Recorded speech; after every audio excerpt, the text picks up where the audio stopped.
জাহান বেগমের নাতনি। তাই নাচ গান আমার রক্তে। আমি আমেরিকা থেকে উলুবেরিয়া, বোম্বাই থেকে দুবাই, সব জায়গায় নাচ গান করে টাকা কামাই। কি এমন নাচ গান করো যে এই বয়সে এত টাকা রোজগার করে ফেলেছ? দেখবেন হ্যাঁ। দেখবেন নাকি? দেখুন, একটু নমুনা দেখালে কিন্তু আপনাদের সবার হার্ট ফেল হয়ে যাবে। তাই এক কাজ করুন, বুঝলেন, শক্ত করে চেপে ধরে বসে থাকুন। এই শক্ত করে চেপে, এই কি চেপে ধরবো? হার্ট মানে এই যে বুকটা, বুকটা শক্ত করে চেপে ধরে বসে থাকুন। রেডি? চলুন, 1 2 3 4।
मेरा दिल तरफा, मेरा दिल तरफा किसी की नजर के लिए, मेरा दिल तरफा किसी की नजर के लिए, सलामे इश्क मेरी जान जरा कबूल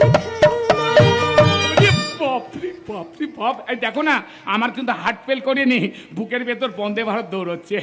শোনো টোপাকুল, না না না না না, বকুল বকুল বকুল, আমি বলছি কি টাকা পয়সা কিচ্ছু রাখতে হবে না, এই চিট ফান্ডটা আমি তোমার নামে লিখে দেবো। এই মুহূর্তে তুমি বলছেন স্যার? সালাম মার বলাতি, কোথাকার স্যার? আমি মদন পান্ডে নয়, আমি এখন মদন মোহন। কল্পতরু হয়ে